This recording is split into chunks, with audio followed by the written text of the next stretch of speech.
મોરબીમાં ભાજપનો આંતરિક કકળાટ ફરી સામે આવ્યો છે। ભાજપ આગેવાન અજય લોરિયાએ એમએલએને આડે હાથ લીધા છે। ધારાસભ્ય કાંતિ અમૃતિયા સામે બળવો કરતા કહ્યું કે મારી હત્યા થશે તો ચાલશે। ધારાસભ્યના 30 વર્ષના શાસનની મારે પોલ ખોલવી છે। સિવિલમાં વર્ષોથી એક ડોક્ટર પાછળ અમૃતિયા જવાબદાર છે, એટલે મોરબીમાં ફરી એક વખત ભાજપનો આંતરિક કકળાટ સામે આવ્યો છે। આ પહેલા પણ કાંતિ અમૃતિયા સામે કેટલાક આક્ષેપ લગાવવામાં આવ્યા હતા અને ફરી એક વખત હવે સરકારનો દાવો એ સુશાસનનો છે, પરંતુ ભાજપ પક્ષમાં સુરસુર્યું થતું જોવા મળી રહ્યું છે। ફરી એક વખત ભાજપના આગેવાન અજય લોરિયાએ નામ લીધા વિના ધારાસભ્ય કાંતિ અમૃતિયા પર હુમલો કર્યો છે। તેમણે કિન્નાખોરીનો ફરી એક વખત ઉકળાટ ઠાલવ્યો છે અને ધારાસભ્યને ખુલ્લેઆમ ધમકી પણ આપી દીધી છે કે કોઈ રાજકીય નેતાને જો મારી એરે વાંધો હોય તો ચોકમાં આવે ખુલ્લો। એક મિનિટ, નગર દરવાજાના ચોકમાં આવે ખુલ્લો અને પ્રજા વચ્ચે હું અહીંયાથી સવાલ ઉપાડીશ કે સિવિલ હોસ્પિટલમાં એક ડોક્ટર છેલ્લા 20 વર્ષથી કન્ટિન્યુ કેમ નોકરી કરે છે? અહીંયાથી ચાલુ થશે। છેલ્લી ને પહેલી વોર્નિંગ છે। કદાચ મારા ઉપર પ્રકાશ રવેશિયાવરી થાય તો મને કઈ વાંધો નથી, પણ મારા ગામની દીકરી કે મારા વિસ્તારની દીકરી કે મને જ્યાં હગાવાલું હશે અને કોઈ પણ દીકરી મારી સામે આવશે આંસુ પાડતા પાડતા, તો એની સામે રાત્રે 2 વાગે ઊભો રહીશ। કદાચ મોરબીની પ્રજાને જે વાત કરવી હોય કરે, પણ હજી બીજી વાર કહું છું કે સિવિલ હોસ્પિટલમાં એક ને એક ડોક્ટર છેલ્લા 20 વર્ષથી નોકરી કરે છે। આનું કારણ શું? ઝૂલતા પુલ વખતે પણ આ સિવિલ હોસ્પિટલમાં રાત્રે 150 લાશ પડી હતી, ત્યારે કલર થતો હતો। નહોતું બોલવું, પણ આ જંતીભાઈના આંખમાંથી આંસુ જોઉં છું ને એટલે આ બોલાય છે। તો તમે સાંભળ્યું અજય લોરિયા શું કહી રહ્યા છે। તેઓ કહી રહ્યા છે કે જે પણ ગેરશાસન થઈ રહ્યું છે, જે પણ સુશાસનના ધજાગરા ઉડી રહ્યા છે મોરબીમાં, એની પાછળ એકમાત્ર નામ હોય તો તે કાંતિ અમૃતિયા છે। એકમાત્ર જવાબદાર કોઈ વ્યક્તિ હોય તો એ કાંતિ અમૃતિયા છે। મોરબી બ્રિજ દુર્ઘટના થઈ હતી અને ત્યારે 150 લાશો પડી હતી, પરંતુ હોસ્પિટલમાં રંગરોગાન થઈ રહ્યું હતું। એની પાછળનું જવાબદાર વ્યક્તિ પણ કાંતિ અમૃતિયા છે। અને આપણી સાથે રણછોડ દલવાડી મોરબી જિલ્લાના ભાજપ પ્રમુખ જોડાઈ ગયા છે।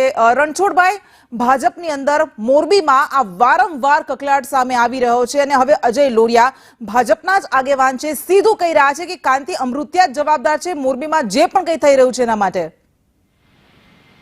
એ તો બેન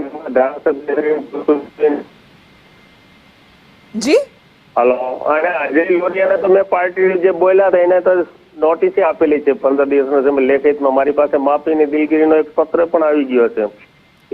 અજયભાઈએ માફી માંગી લીધી છે? અચ્છા, પણ એમણે જે કહ્યું એનું શું? એમણે કહ્યું કે મોરબીમાં જો કોઈ પણ દીકરી રડતી આવશે તો મારે બોલવું પડશે। એમણે એ પણ કહ્યું કે બ્રિજ વખતે જે પણ થઈ રહ્યું હતું હોસ્પિટલમાં, અને સૌથી મોટી વાત એમ કહી કે 30 વર્ષથી એક ડોક્ટર છે માત્ર સિવિલ હોસ્પિટલમાં, એક જ ડોક્ટર પાછળનું જવાબદાર વ્યક્તિ પણ કાંતિ અમૃતિયા છે। શું આ સાચું છે? કાંતિ અમૃતિયાનો ધારાસભ્યનો ક્યાં વિષય? પણ એ તો ધારાસભ્યનું નામ લઈ રહ્યા છે ને? નામ તો બેન ગમે તે દેવાના ને, જેને નો મેળાવ તો નામ દેવાના જ છે ને। અચ્છા, તો આપને એમ લાગે છે અજય લોરિયા ખોટું બોલી રહ્યા છે? ખોટું સાચીની વાત નથી। અજય લોરિયા જે પાર્ટી વિરુદ્ધ બોલ્યો તો સ્થિતમંદ મેં એને નોટિસ આપી છે, તેને મારી પાસે લેખિતમાં ખુલાસો માંગ્યો છે અને મારી પાસે માફી માંગી છે લેખિતમાં, દિલગીરી વ્યક્ત કરી છે। આપ કહી રહ્યા છો ખોટું સાચું ની વાત નથી, પણ એ કહી રહ્યા છે ખોટું છે કે સાચું છે, એમાં કેટલું તથ્ય છે? અજય લોરિયાનો વિષય જે અમારો હતો કાર્ડની અંદર નામ સપોર્ટની અંદર જે તે ચેરમેનનો જે તે વિષય હતો એમાં એનું નામ નહોતું। જે કમિટીનું કામ હોય એનો ચેરમેનનું નામ હોય, આ વિષય માટે મેં એને નોટિસ આપી હતી। જે પાર્ટી વિરુદ્ધ કે ધારાસભ્ય વિરુદ્ધ બોલ્યા હતા એના માટે લેખિત મેં એમને નોટિસ આપી હતી। નહીં, પણ એ તો બધી પછીની વાત છે। નોટિસ આપી, માફી માંગશે, તમે એમની પાસેથી રાજીનામું લઈ લેશો, પરંતુ ભારતીય જનતા પાર્ટી શિસ્તબદ્ધ પાર્ટી તમે ગણાવો છો, અને એ જ ભારતીય જનતા પાર્ટીમાં મોરબીની અંદર જ વારંવાર આ કકળાટ સામે આવે છે, તો એવું કેમ થઈ રહ્યું છે? આપણે તો ન થાય એના માટે જો, બાકી તો પાર્ટી શિસ્તબદ્ધના કાર્યકર્તા જો હોય જ એમાં, અને બાકી તો એને કઈ નહીં ગમતું તો કે બોલ્યા છે, પણ એના માટે પાર્ટીએ ખુલાસો માંગ્યો છે અને ફરીવાર લાગશે તો એના માટે એક્શન લેશે પાર્ટી। જી બિલકુલ, આભાર આપનો સંદેશની સાથે વાત કરવા માટે।